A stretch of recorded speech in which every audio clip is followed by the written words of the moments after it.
Howdy everybody, this is Eli and sitting here with Kerrville. This is some of his fine bone collection, I think from South Dakota. South Dakota. Over here. Mandan culture. What do we got over here? Some of the stuff I know what it is, some of the stuff I'm not quite certain, but we'll give it the old college try here. These here are some net weights. Here's a little bit better one. It's worn. It's broken. It's quite common to find them broken like that. There's an odd one. That one's done along the side of it as opposed to all the way across, but it's complete. Here's some hardstone artifacts. Some of them were used for gaming purposes, like this here. They'd call that a chunky stone, for the game of chunky. Google it. This is I guess it's a net weight. If it was found here in Texas, we definitely would call that a net weight. But South Dakota is a long ways from here, so I'm not quite, certain what everything is. A couple of pottery discs.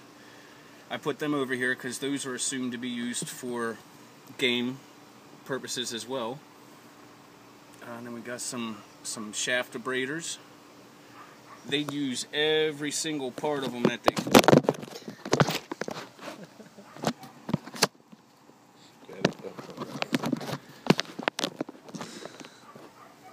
Still going here.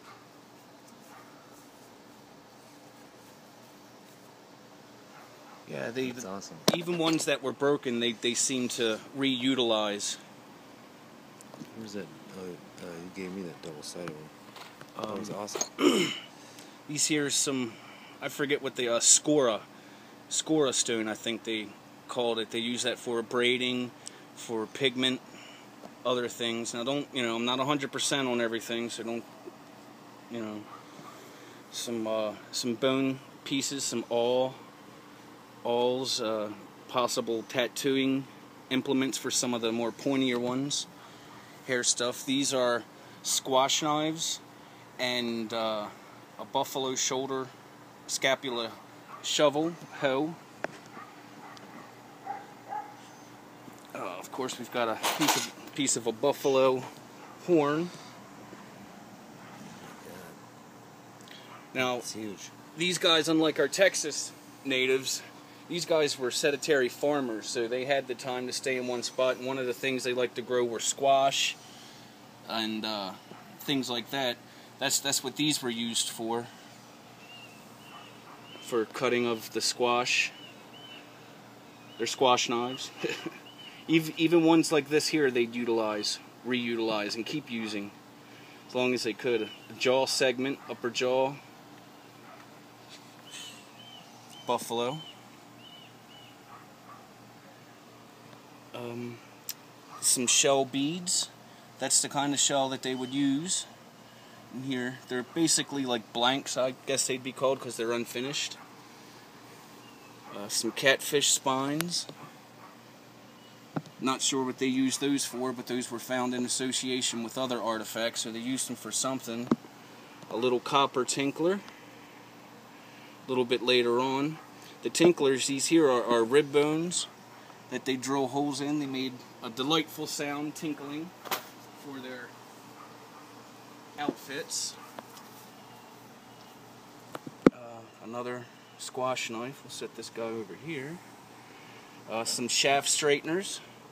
They'd heat up the wood or heat up the bone, and these ones are broken. They'd be a complete circle, but you can see the angles at which they'd straighten out the green wood to get it to go ahead and become straighter. Some napping tools, bits and pieces, some antler pieces. All were used for napping some of the fine flint that hopefully we'll have time to show some of that as well. This is just the perishable items. These are rib bones, buffalo rib bones, turned into awls. This piece over here is interesting. Let me get over there. They use these for adornment. This one is almost cut all the way through. I have a finished one right here. See how they'd notch it, and they'd also attach it to their costumes, their outfits.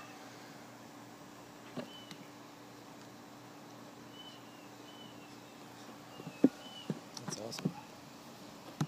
These shaft straighteners are cool.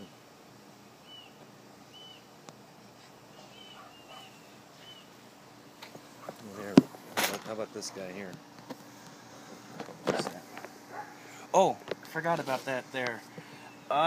We believe this to be part of a deadfall trigger. Note how it was squared off and cut purposefully like that. I'm not quite certain what other purpose it would use. Other than that, it's got some tally marks on the side there. I'd like to think that those were from suppers that were come to be served because of it. It's the only piece I have like that. The fellow whose farm it was found on in South Dakota said that's only the third one he's found and the only one that he's ever found complete.